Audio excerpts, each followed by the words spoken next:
страшно. Идем.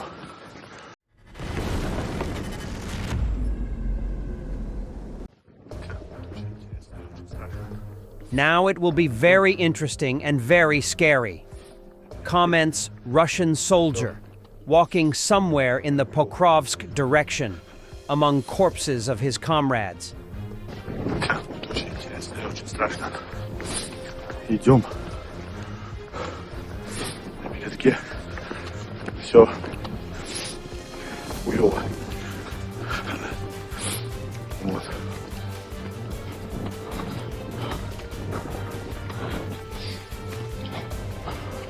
Вот пацаны валяются.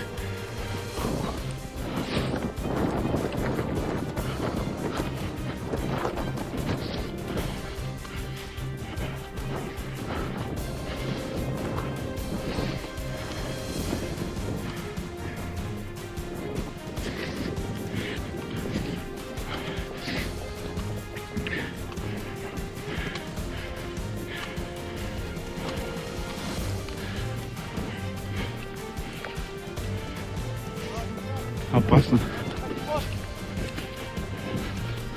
Coordinated work of the 425th Separate Assault Regiment in the Peshan area, Pokrovsk direction of the front, Donetsk region. We're defending against the Katsabs at the mine in Peshanoy. Pilots work day and night. Scouts track, FPV drones fly in, drop bombs. But the final word is with the assault troops. Here, two crawled out of the mine to get some fresh air, so they don't relax. Our FPV is already here. After the hit, the assault troop gets the command that it's clear to proceed. He comes out and mines both of them.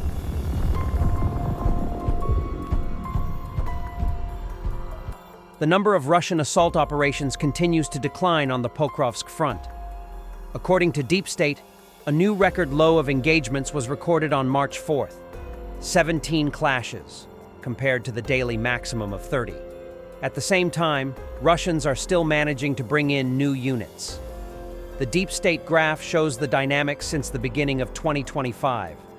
The blue line represents data from the last 6 days.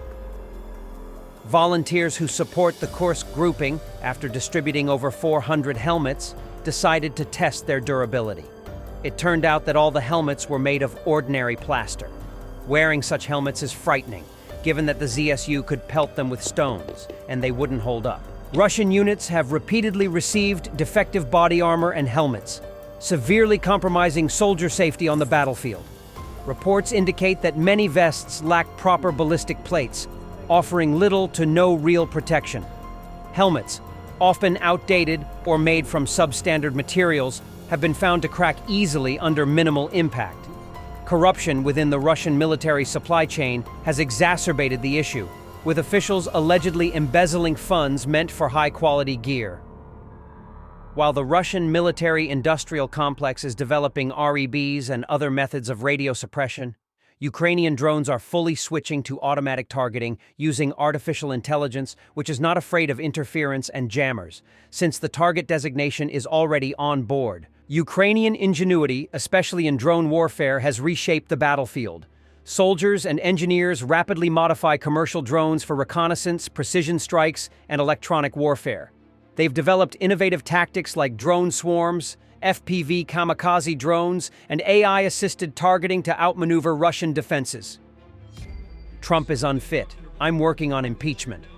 Congressman Green, removed from Capitol during Trump's speech.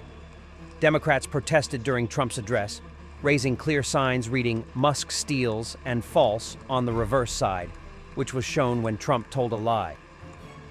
We have a president who has indicated that Russia is not an aggressor. He is sending a message that he really does believe that he's above the law. I think we have to do as much as we can, as fast as we can, to prevent him from becoming a dictator.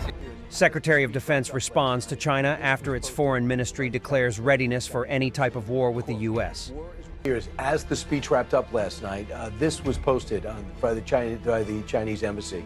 Quote, "If war is what the U.S. wants, be it a tariff war, a trade war, or any other type of war, we're ready to fight till the end." As Secretary of Defense, how do you take that? Well, we're prepared. Those who long for peace must prepare for war. That's why we're rebuilding our military. That's why we're reestablishing deterrence and the warrior ethos, is because we live in a dangerous world with powerful, ascendant countries with very different ideologies. You mentioned defense spending. They're rapidly increasing their defense spending. Modern technology. They want to supplant the United States.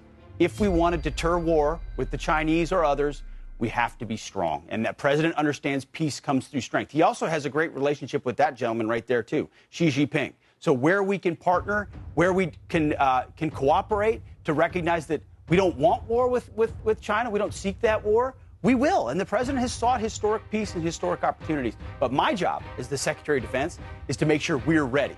We need the defense spending, the capabilities, the weapons, and the posture in the Indo-Pacific, which is something we're very much focused on. China is... North Korea has repurposed the site of the Kim family golf course into a new base for long-range ballistic missiles, satellite imagery shows. NK News released satellite images of the facility.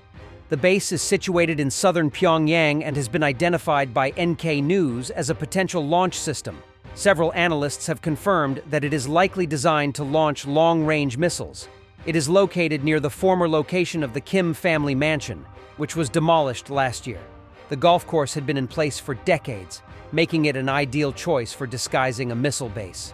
Over the summer, construction crews poured concrete into the valley and covered it with grass and sand, creating artificial pitches that resemble a golf course. A building, large enough to house multiple mobile launchers, was also constructed nearby. The facility features circular platforms, which analysts suggest may serve as launch pads for missiles. Additionally, reinforced roads and wide radius turns have been built, likely to accommodate large missile launchers. In late February, North Korea reportedly tested a new cruise missile with a mobile chassis intended to target concrete buildings. It was called Strategic. The exercises off the west coast of North Korea took place on the morning of Wednesday, February 26th, local time. They were observed by Kim Jong-un. This missile launch was the first since January 25th, when North Korea tested a long-range submarine-launched cruise missile, the Pulwasal 331. The initial test of this missile took place on January 24th from a ground-based launcher. A follow-up test from a submarine took place on February 28, 2024. Thanks for watching, and don't forget to subscribe. Also, if you want to support Warthog Defense, please become our member and get early access to new videos, exclusive members-only videos, and become administrator in comment section. The membership link is in the description. Every day. We had a guy last week, it's 6 rescues in 6 days. You know, he's doing the job every day.